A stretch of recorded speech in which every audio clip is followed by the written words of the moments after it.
Pagi itu, waktu aku masih kecil, aku duduk di bangku panjang di depan sebuah kelas. Sebatang pohon tua yang rindang meneduhiku. Ayahku duduk di sampingku, memeluk pundaku dengan kedua lengannya, dan tersenyum mengangguk-angguk pada setiap orang tua dan anak-anaknya yang duduk berderet-deret di bangku panjang lain di depan kami. Hari itu adalah hari yang agak penting. Hari pertama masuk SD. Di ujung bangku-bangku panjang tadi ada sebuah pintu terbuka. Kosen pintu itu miring karena seluruh bangunan sekolah sudah doyong seolah akan roboh. Di mulut pintu berdiri dua orang guru seperti para penyambut tamu dalam perhelatan.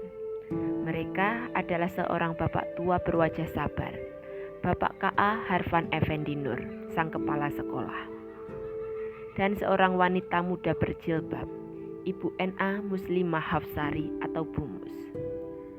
Seperti ayahku, mereka berdua juga tersenyum.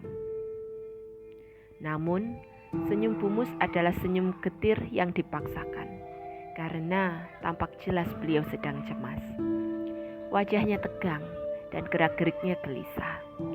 Ia berulang kali menghitung jumlah anak-anak yang duduk di bangku panjang. Ia demikian khawatir sehingga tak peduli pada peluh yang mengalir masuk ke pelupuk matanya.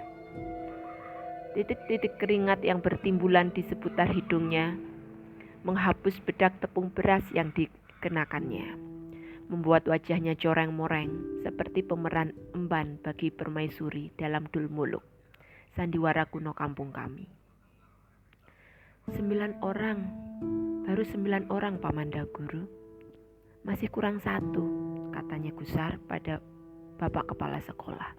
Pak Harfan menatapnya kosong. Aku juga merasa cemas. Aku cemas karena melihat Bu Mus yang resah dan karena beban perasaan ayahku menjalar ke seluruh tubuhku.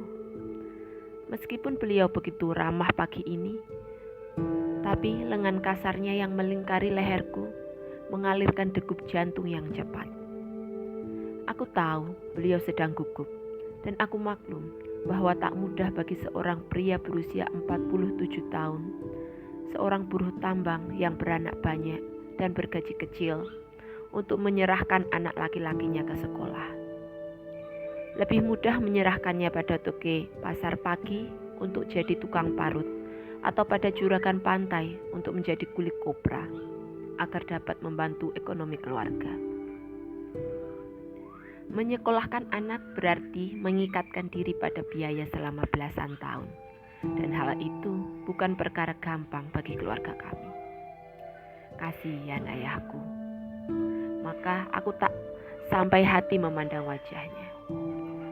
Barangkali sebaiknya aku pulang saja, melupakan keinginan sekolah, dan mengikuti jejak beberapa abang dan sepupu-sepupuku menjadi kuli. Tapi agaknya bukan hanya ayahku yang gentar. Setiap wajah orang tua di depanku mengesankan bahwa mereka tidak sedang duduk di bangku panjang itu. Karena pikiran mereka, seperti pikiran ayahku, melayang-layang ke pasar pagi atau ke keramba di tepian laut, membayangkan anak lelakinya lebih baik menjadi pesuruh di sana. Para orang tua ini sama sekali tak yakin bahwa pendidikan anaknya yang hanya mampu mereka biayai paling tinggi sampai SMP akan dapat mempercerah masa depan keluarga. Pagi ini mereka terpaksa berada di sekolah ini untuk menghindarkan diri dari celaan aparat desa karena tak menyekolahkan anaknya, atau sebagai orang yang terjebak tuntutan zaman baru, tuntutan memerdekakan anak dari buta huruf. Aku mengenal para orang tua dan anak-anaknya yang duduk di depanku, kecuali seorang anak lelaki kecil kotor berambut keriting merah yang meronta-ronta dari pegangan ayahnya. Ayahnya itu tak beralas kaki dan bercelana kain belaju. Aku tak mengenal anak beranak itu. Selebihnya adalah teman baikku. Terapani misalnya, yang duduk di pangkuan ibunya, atau Kucai yang duduk di samping ayahnya, atau Syahdan yang tak diantar siapa-siapa. Kami bertetangga, dan kami adalah orang-orang Melayu Belitung dari sebuah komunitas yang paling miskin di pulau itu. Adapun sekolah ini, SD Muhammadiyah, juga sekolah kampung yang paling miskin di Belitung. Ada 3 alasan mengapa para orang tua mendaftarkan anaknya di sini. Pertama, karena sekolah Muhammadiyah tidak menetapkan iuran dalam bentuk apapun. Para orang tua hanya menyumbang sukarela semampu mereka. Kedua, karena firasat anak-anak mereka dianggap memiliki karakter yang mudah disesatkan iblis, sehingga sejak usia muda harus mendapatkan pendadaran Islam yang tangguh. Ketiga, karena anaknya memang tak diterima di sekolah manapun. Bumu semakin khawatir. Memancang pandangannya ke jalan raya di seberang lapangan sekolah, berharap kalau masih ada pendaftar baru. Kami prihatin melihat harapan hampa itu. Maka tidak seperti suasana di SD lain yang penuh kegembiraan ketika menerima murid angkatan baru. Suasana hari pertama di SD Muhammadiyah penuh dengan kerisauan. Dan yang paling risau adalah Bumus dan Pak Harfan. Guru-guru yang sederhana ini berada dalam situasi genting karena pengawas sekolah dari Depdikbud Sumsel telah memperingatkan bahwa jika SD Muhammadiyah hanya mendapat murid baru kurang dari 10 orang, maka sekolah paling tua di Belitung ini harus ditutup. Karena itu sekarang Bumus dan Pak Harfan cemas sebab sekolah mereka akan tamat riwayatnya.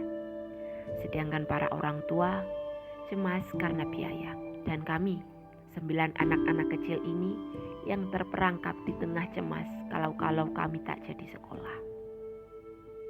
Tahun lalu SD Muhammadiyah hanya mendapatkan 11 siswa, dan tahun ini Pak Harfan pesimis dapat memenuhi target 10. Maka diam-diam beliau telah mempersiapkan sebuah pidato pembubaran sekolah di depan para orang tua murid pada kesempatan pagi ini.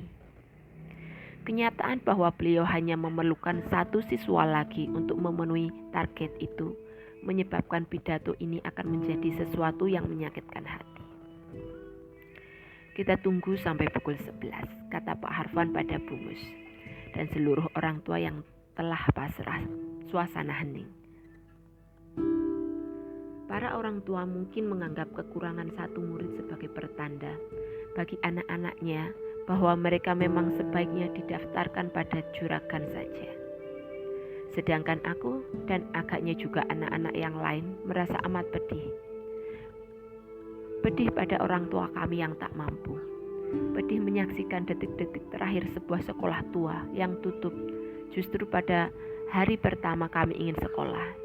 Dan pedih pada niat kuat kami untuk belajar, tapi tinggal selangkah lagi harus terhenti hanya karena kekurangan 1 murid. Kami menunduk dalam-dalam. Saat itu sudah pukul 11 kurang 5 dan Bumus semakin gundah. 5 tahun pengabdiannya di sekolah melarat yang amat ia cintai dan 32 tahun pengabdian tanpa pamrih pada Pak Harfan pamannya akan berakhir di pagi yang sendu ini. Baru 9 orang pamanda guru, ucap Bumus bergetar sekali lagi. Ia sudah tak bisa berpikir jernih. Ia berulang kali mengucapkan hal yang sama yang telah diketahui semua orang. Suaranya berat selayaknya orang yang tertekan batinnya. Akhirnya waktu habis. Karena telah pukul 11:05 dan jumlah murid tak juga genap 10. Semangat besarku untuk sekolah perlahan-lahan runtuh. Aku melepaskan lengan ayahku dari pundakku.